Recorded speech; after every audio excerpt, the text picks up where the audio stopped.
Hello, everyone, and welcome to the Tom Baker Show.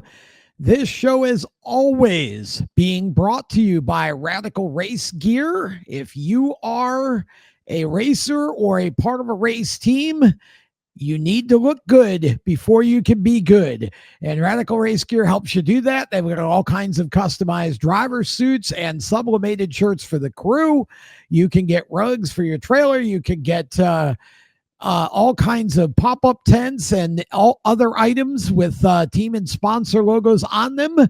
Go check them out, radicalracegear.com.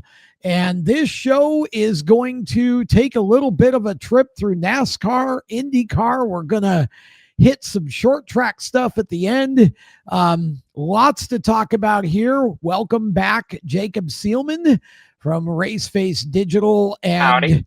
Jacob, I didn't get to see the Cup race this weekend because I was otherwise occupied by the Budweiser International Classic at the Oswego Speedway. But You were. I'm going to start the show right off with our Seelman stat of the week, because you've got a stat that I really can't believe, honestly, but obviously it's true. It happened. It is, and largely because Toyota in its previous history has not until recently had 3 full-time competitive manufacturer-backed teams in the NASCAR Cup Series. Legacy Motor Club expanding into the Toyota family kind of has helped build this stat to be what it is, and that is that at Darlington Raceway for the 76 Southern 500, most recently, that Toyota cars finished first, second, and third with 3 different organizations for the first time in the history of the manufacturer. The fact that it came at Darlington isn't necessarily so much of a surprise because they have very, very good drivers at Darlington in the Toyota pipeline when you consider who those top 3 were. Chase Briscoe, JGR, getting the win by just destroying the field, led 309 and 367 laps for his second straight Southern 500. Briscoe's always been good at Darlington. Tyler Reddick finishing second, 2311 Racing. He's good at wall riding, whether it's Darlington, Homestead, what have you. And then Eric Jones finishing third for Legacy Motor Club, which Legacy has really been on the climb, I feel like, over the course of the summer months. And we know that Eric is good at Darlington. He's won 2 Southern 500s of his own in the past. And if you want to add to that, Toyota actually had 6 of the top 7 finishing positions in that race.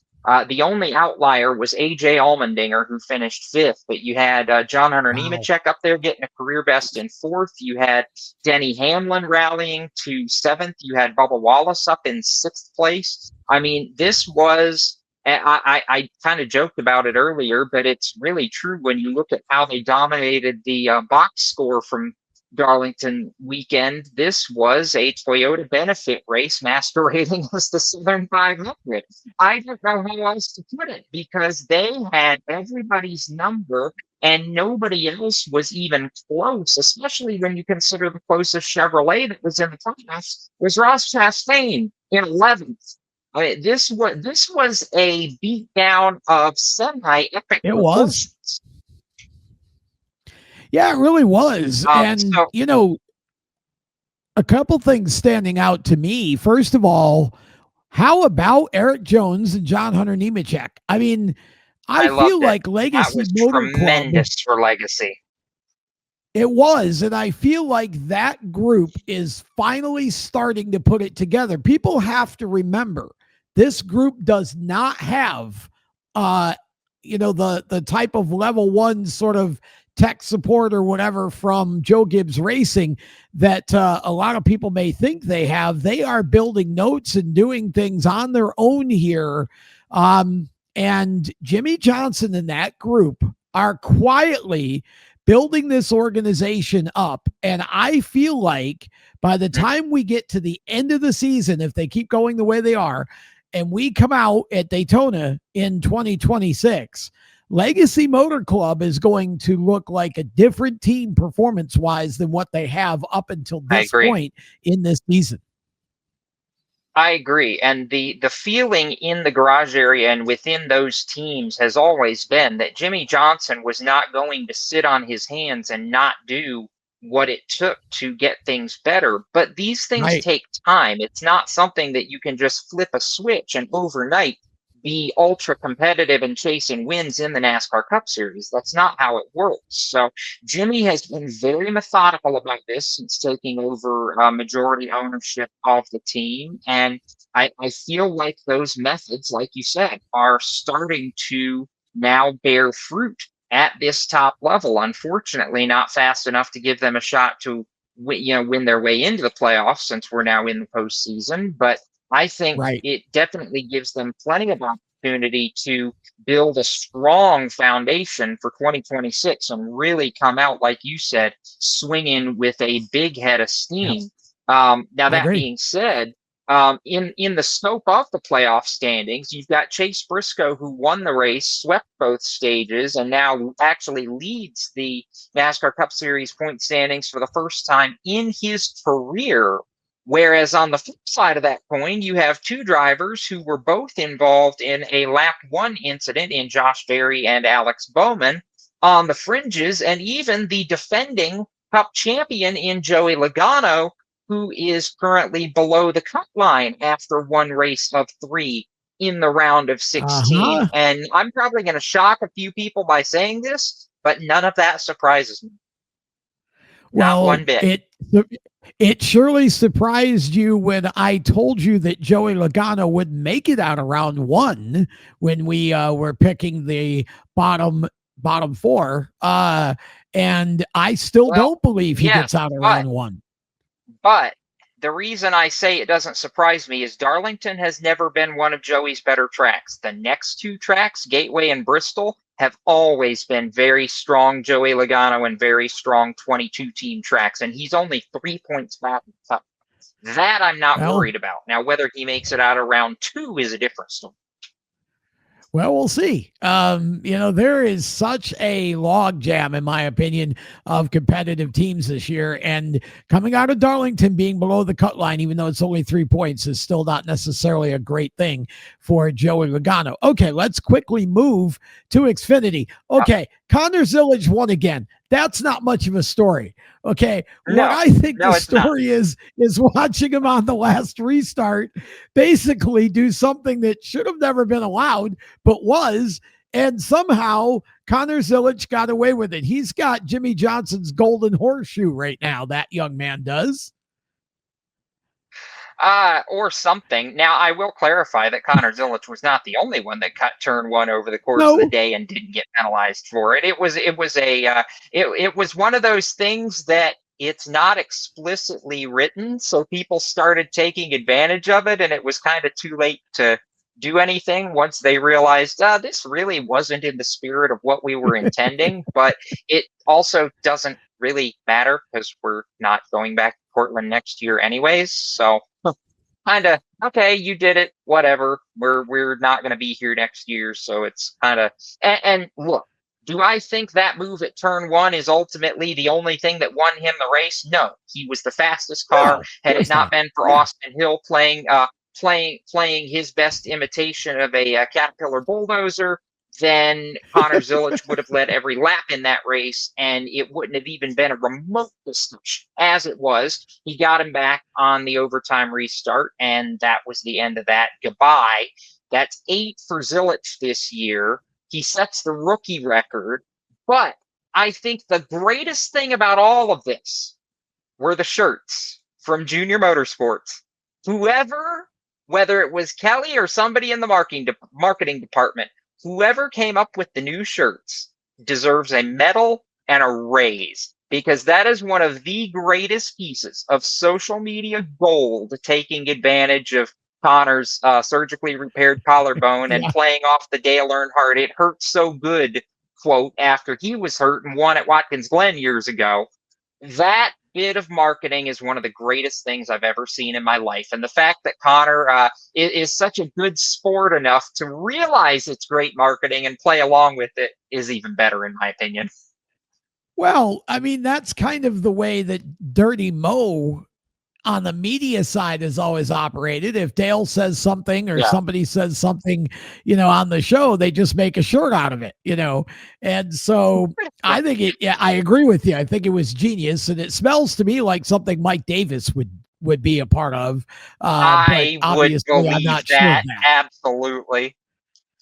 He's pretty slick when it comes to that even stuff. if he wasn't directly part of it, I guarantee he probably had a do that hand in it at the very minimum. By the way, I love the Austin Hill Caterpillar connection. I think that should happen. You know why? Because I would love to see if Austin Hill could do a commercial and say cat skid steer loader any better than Ward Burton could back in the 90s when the Caterpillar was sponsoring him.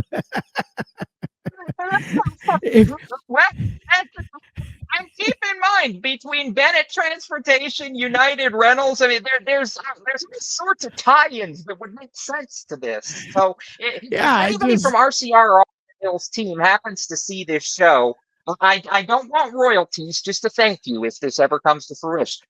Right. Yeah. And for those of you watching who don't know what we're talking about, go to YouTube, type in Ward Burton cat skid steer loader or Ward Burton Caterpillar commercial and listen to it. We could not play it on this show because there's some language, but he was trying to read the commercial on one of the big morning shows here in Charlotte all those years ago. Couldn't say cat skid steer loader. It was just hilarious.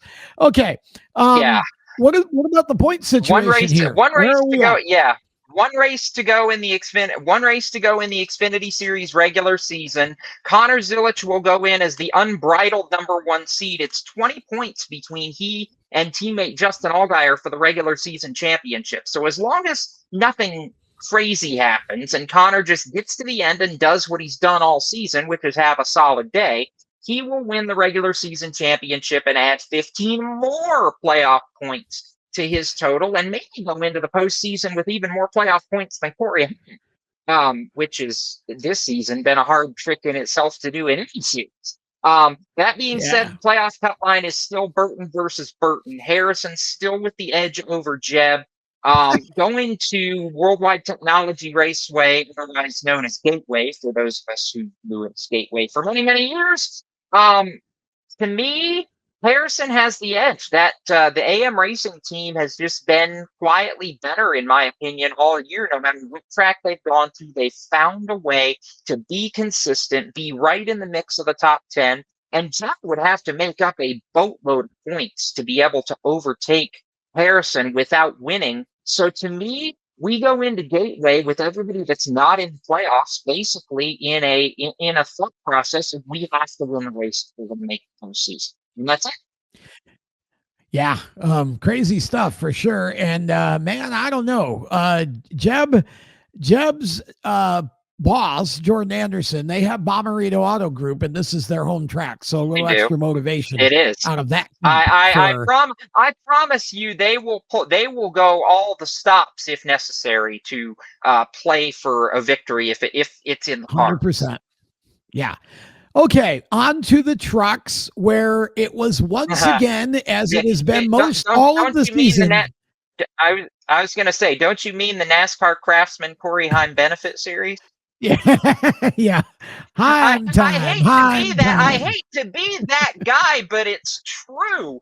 If you just look at the aggregate point standings, not even thinking about the fact that he already has a win at Darlington to advance him to round number 2, he's leading by 59 points over Lane Riggs after one race in this round. That is all 2 points of an entire race lead. And he has the win, so that entire race lead doesn't even really matter because he's already on to the round of 8. It's just, it doesn't matter what you throw in front of this team. They are a bullet train right now that cannot be stopped. They're one win away from Greg Biffle's single season record of 9 wins that was set back at the turn of the millennium.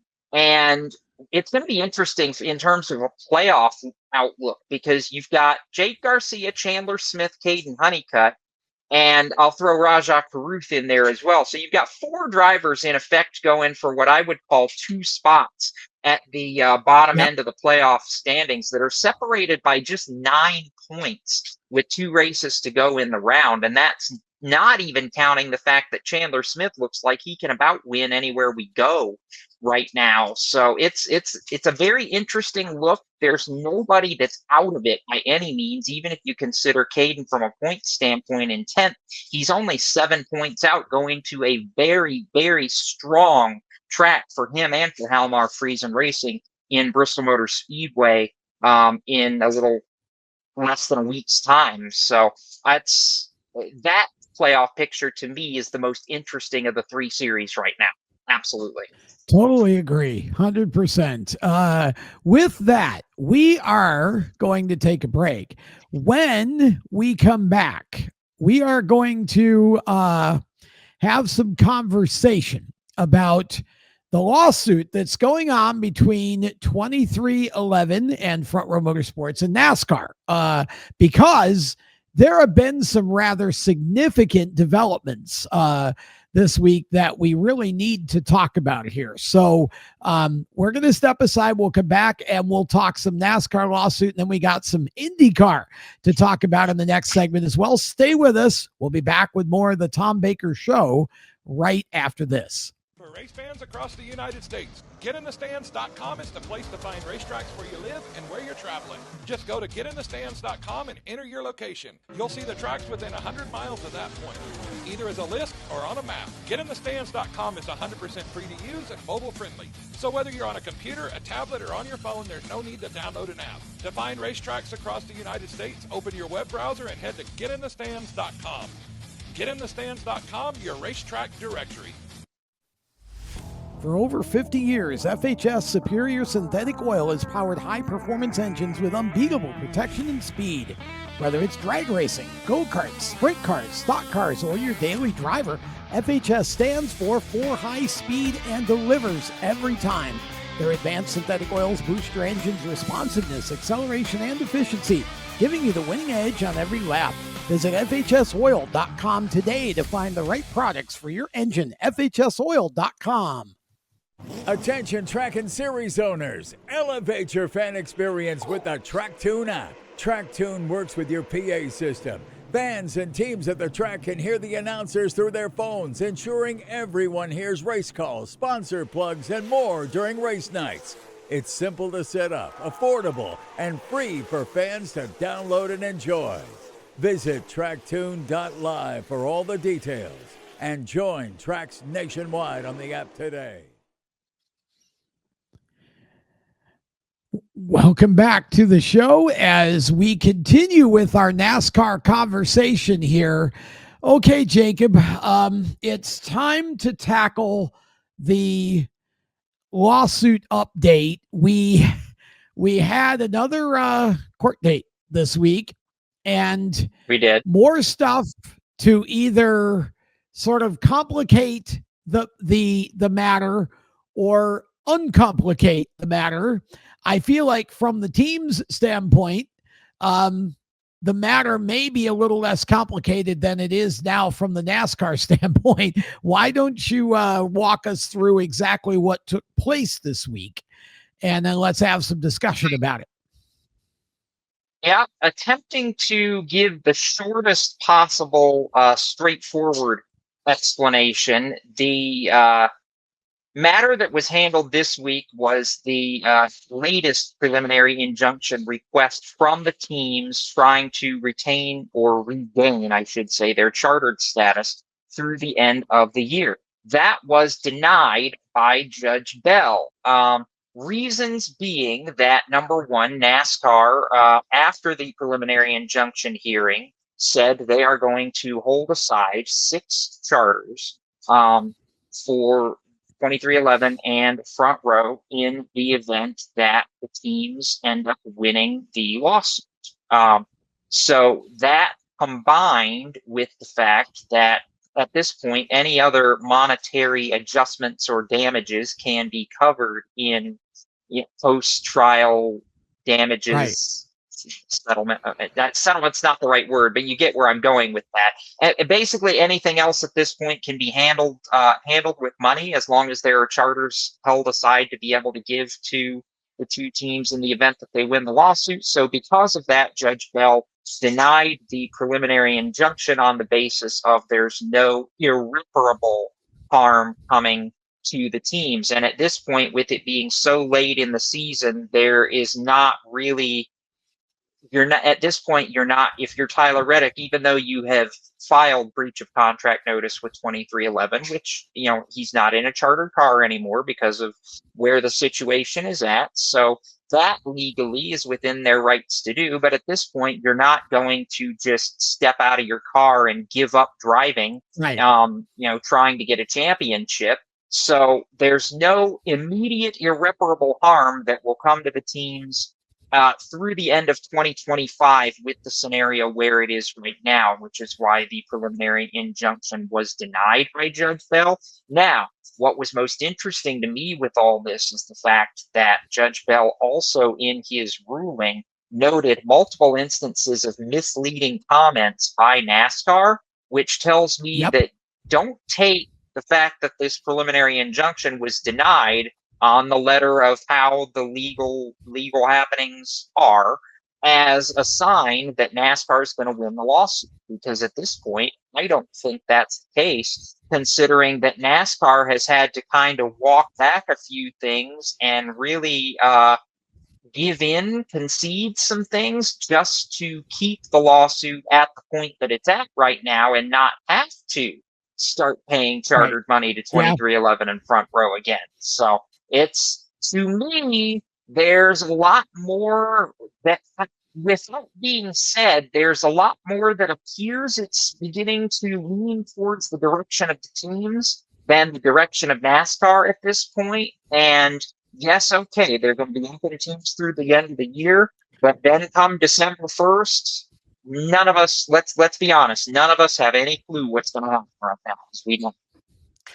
No, we really don't. But I do agree with your point of view that at least it appears right now as though the teams have sort of I think there seems to be a prevailing theory here that the teams certainly have that their case has merit, I guess is what I'm trying to say, because NASCAR, as you say, has walked back a couple of different things, and the latest being that they decided suddenly that they weren't going to do anything with the charters. They were going to hold 6 charters. They were going to, we won't sell them. We won't do anything with them until after the trial. I don't know. It does feel like the teams have some energy here. Now, with that said, it feels like NASCAR's lost a little bit of leverage. Yeah, I mean, but what that means in terms of an outcome is what we don't know. And that's what's really so intriguing about this. But by no means am I getting the feeling that the teams are about to get buried. I think there's some things that probably NASCAR doesn't want us to know about. So I would think there's a lot of things that NASCAR doesn't want us to know about. There may be some impetus for these people to just settle the thing. But on the other hand, I think that might be more on NASCAR than the teams at this point. So because the judge did say, I don't think the teams are going to settle. I don't. Right. The judge did say that, this is a situation where we want to, you guys really should settle this because NASCAR may not look the same in 26 if you don't. And that's really interesting. Okay. Lots of silly season IndyCar gossip. Well, it's more than that. It's fact at this point. It's more than gossip. Yeah. Walk us through. Let's take one at a time, and we'll get through this. Well, it's kind of easy to just draw a flow chart because that's really kind of how all of this is Should have kind of done that. interconnected in a flowchart here. So I'll Yeah. draw the thread going forward really fast. What we pretty much assumed going into the end of the IndyCar season happened. Will Power out at Team Penske. That opens up the 12 car.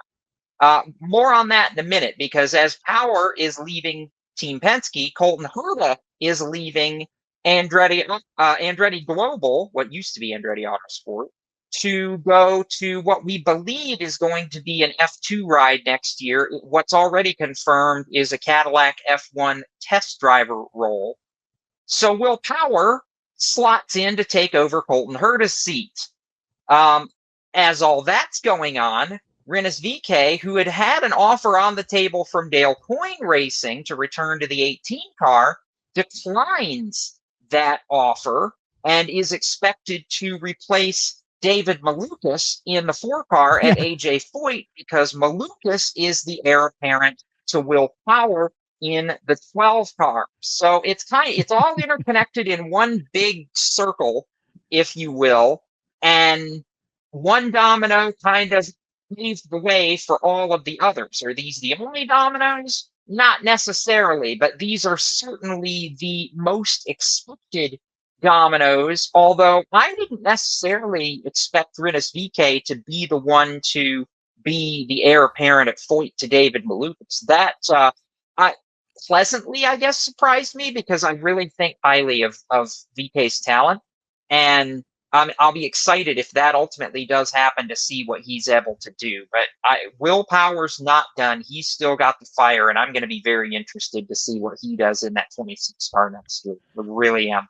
I was hoping that he would replace David Malukas at Foyt. I would have liked to have seen Will Power and Santino Ferrucci together. I think that would have been an interesting team. Oh, but Lord I think have Rinus mercy. VeeKay certainly will. Also, here's the other piece to this. Prema's IndyCar future apparently is not certain for next year. They're working on things, but not definite, and that means that IndyCar pole winner, Indy 500 pole winner, Robert Schwartzman may be heading back out of the U.S. over to the Formula ladder. So we'll have to see how that works out as well. But there's a lot still to come, I think, with regard to IndyCar, as far as, silly season and things that are going on, because there are a few other things that are happening in the background right now that are probably a little too early to talk about, but I've been told that we should expect more seat changes before this fall season turns to winter this year. So we'll see where that goes. I like silly season. Silly season is fun. I do too. I would be really disappointed though if Robert Schwartzman either or both, I would be disappointed if Robert Schwartzman or Callum Ilott leave Prema IndyCar program, because I felt like both were just starting to get their footing really underneath the team at the end of the season. So, to see them be a one and done would be, I think, really disappointing for both them and for Prema. Yeah, I mean, I do agree. It seems like Prema is having some difficulties that may even be financial in nature, but I'm not 100% sure what all the background is. So we'll keep everybody up to speed on that as we learn. And in the meantime, we are going to take our final break of this show. When we come back, we've got supercars and short tracks. Two of my favorite things to talk about. Back with more after this. For over 50 years, FHS Superior Synthetic Oil has powered high-performance engines with unbeatable protection and speed. Whether it's drag racing, go-karts, sprint cars, stock cars, or your daily driver, FHS stands for high speed and delivers every time. Their advanced synthetic oils boost your engine's responsiveness, acceleration, and efficiency, giving you the winning edge on every lap. Visit FHSoil.com today to find the right products for your engine. FHSoil.com. Attention track and series owners, elevate your fan experience with the TrackTune app. TrackTune works with your PA system. Fans and teams at the track can hear the announcers through their phones, ensuring everyone hears race calls, sponsor plugs, and more during race nights. It's simple to set up, affordable, and free for fans to download and enjoy. Visit tracktune.live for all the details and join tracks nationwide on the app today. For race fans across the United States, GetInTheStands.com is the place to find racetracks where you live and where you're traveling. Just go to GetInTheStands.com and enter your location. You'll see the tracks within 100 miles of that point, either as a list or on a map. GetInTheStands.com is 100% free to use and mobile friendly. So whether you're on a computer, a tablet, or on your phone, there's no need to download an app. To find racetracks across the United States, open your web browser and head to GetInTheStands.com. GetInTheStands.com, your racetrack directory. Welcome back to the show as we get ready to switch gears and talk about something that we have not talked about on this show in a long time, Jacob Seelman, and it's one of my favorite divisions of racing in all the world, the Australian Supercars Series.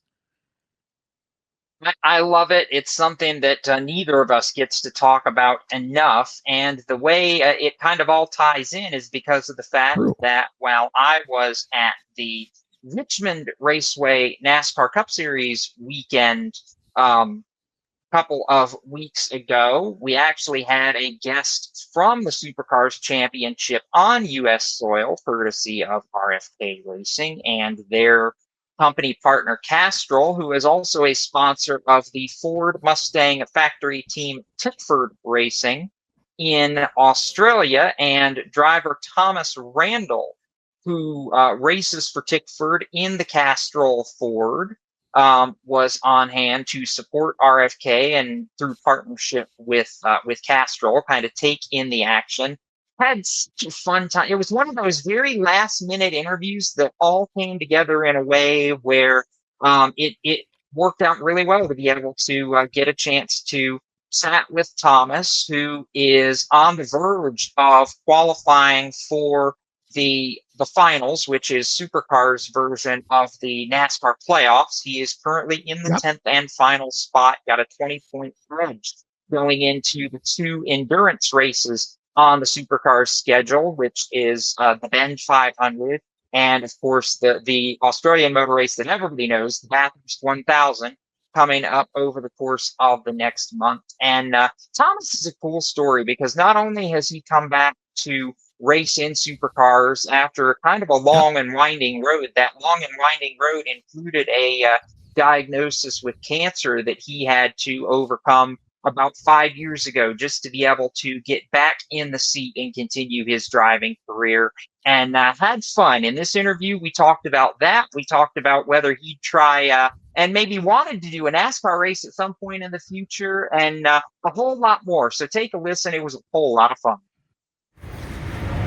Thomas Randall, the latest Repco Supercars driver to kind of crash the party here in the States, though you're here just as a fan instead of here to try and find a drive. At least from what we all know, you were just hanging out with Shane. Is this one of those kind of kid in the candy store taking the moment sort of days for you? For me, definitely. I've never been to a NASCAR race before, and I'm here with my dad as well, which is really special. And Lindsay and the whole RFK team have been treating us amazingly today. And I've watched so many NASCAR races. We obviously watch them in Australia. We have the coverage, and to actually be here and the schedules have aligned that have allowed us to come to this race. And we haven't even seen the cars on track yet, and I'm pretty blown away. So it's been a phenomenal experience so far.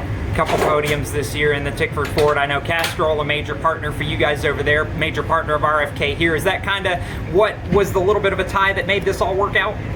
Yeah, definitely. I mean, I've been trying to get to the States for a few years. So it's nice to have finally made it happen, and the fact that obviously the Castrol connection's great. And look, if any of the RFK guys or girls come to Australia, we will look after them too. So definitely goes both ways. But it's been an incredible experience just seeing all behind the scenes of how this ticks and the operations that are involved to make the cars not only run on track but perform at the level they do, and getting to catch up with some other, an ex-supercar driver in Shane Van Gisbergen.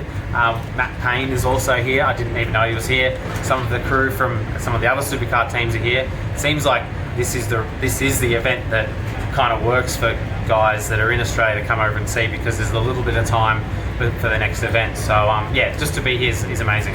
For those that don't know your story or don't watch Supercars, you actually have come back and made it to the main game after a cancer fight from 2020 that kind of kept you out for most of the season. What has the journey back been like, and how gratifying is it now to, 5 years later, have 4 seasons under your belt in Supercars? Probably don't even really think about it, just probably put that in the rear vision mirror a little bit. And at that time it was obviously very challenging, and you go from wanting a career in motorsport to wanting to stay alive, but I guess what I know now to what I know back then, what you learn about that sort of cancer and stuff, probably didn't need to freak out as much. But to think that I've been through that, got out the other side, and I've been a professional driver for the last 4 years, is a pretty cool feeling. Not something that I hope I don't take for granted, and I just really want to relish at the opportunity I have, because it's not an opportunity that everyone gets.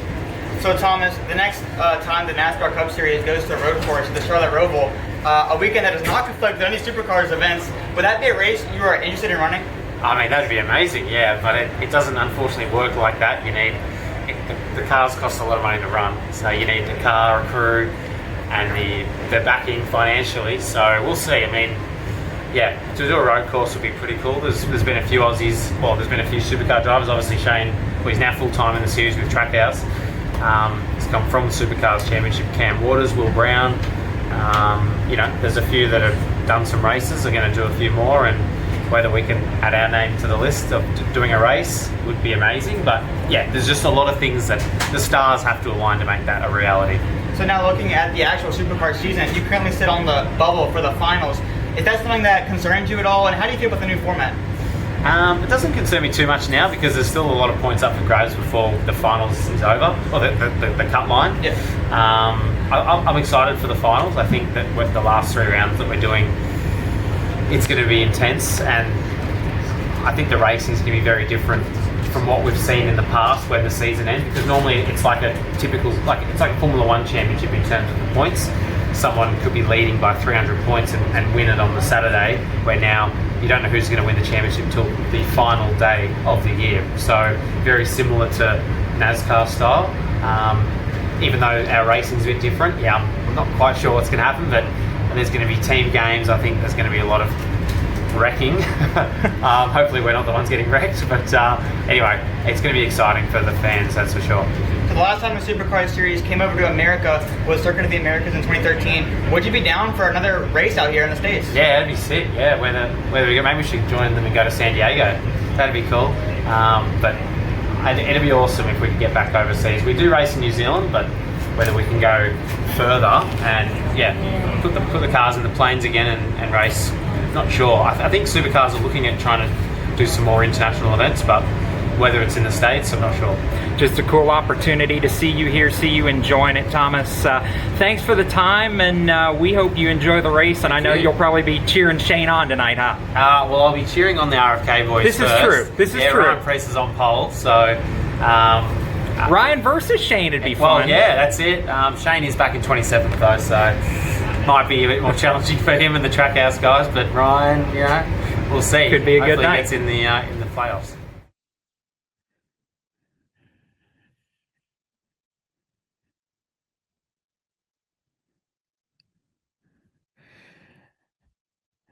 That was really interesting, honestly, Jacob, to hear Thomas's story, and it really was fun to hear that interview and hear him talk about the prospect of the supercars racing in the States again. And I love the San Diego idea. Let's make that happen for 27. Yes, please. And I do want to give a shout out, by the way. The other voice off camera that you heard there was another of our Race Face Digital voices in Matthew Blackley, who came down to Richmond out of the University of Virginia to help out that weekend. He's another pretty big supercars aficionado. So appreciate him pitching in on that as well. Absolutely. Okay, we've got a few minutes left here. I want to hit some short track stuff in our last lap segment. And you were at Owasso Speedway up in Michigan for the MSR Sprint I was. Cars, and it was a Cody Swanson benefit weekend. It was. He won both Saturday and Sunday of Labor Day weekend, picked up $14,000 in total for sweeping the two ends of the Mid-Michigan Sprint Car Nationals for the Must See Racing 410 series. His first two wins in Must See with a wing on top. He had previously won at Indianapolis Raceway Park 5 years ago in a non-wing special event that we put on. But Cody, the king of the dance all weekend long, made working traffic look like an art form. It was something incredible to behold for those who were watching at the track or on the Racing America live stream. Just Cody's one of the best. It doesn't matter what you put him in on pavement, period. Yeah, he really is. So while you were at Owasso, I was at Oswego up in New York State for the 69th running of the Budweiser International Classic. The Hustler, Michael Barnes, took home his second classic victory and did it in interesting style. Had to hold off a late race charge from young Daniel Connors. In order to do that, Connors finished in second. It was a really big weekend. Danny Kapuzinski got the win in the Bud Light SBS Classic and in the Busch Light 350 Super Modified Classic. The winner was Jeffrey Battle again. That was his sixth win in that race. And he shows no signs of stopping. By the way, he finished ninth in the Big Block Super in the Classic. So a really, really entertaining classic weekend. And I've got a couple of interviews we can present next week because there was one driver, Joe Gozick, who made his final start in the Oswego Classic, his 46th International Classic. The man is as old as the race itself. And Joe Gozick did finish the Classic. I got a chance to talk to after. We'll air that on the next episode and have some more Classic coverage. But Jacob, that race is a race that I know you hold dear as well as an open wheel fan and a super fan. Your grandpa raced supers at Oswego and around the country back in the 70s and early 80s. He did. The Classic is, because of that family history, something close to my heart, and always appreciate any chance we get to talk about that. One final tiny little nugget to slip in here. GMS Race Cars acquiring the assets, the cars, tools, and infrastructure from the former Superstar Racing experience from Ray Evernham and company. And as far as what they're going to do with it yet, we don't entirely know. But just the fact that it's going somewhere and they have ideas, to me, is interesting. So I'll be very intrigued to see what comes out of the GMS shop and what they may want to do with the SRX cars going forward. Yeah, sounds like some track days and maybe some racing events to come from there, but we'll have to see where that goes. Evernham concentrating on the IROC piece that he's got now. So with that, we are going to wind up this Tom Baker show, and we want to say thank you to all of our sponsors. Thanks, of course, to Jacob once again. And for more great content, steeringwheelnation.com or at The Wheel Nation on Facebook and Instagram.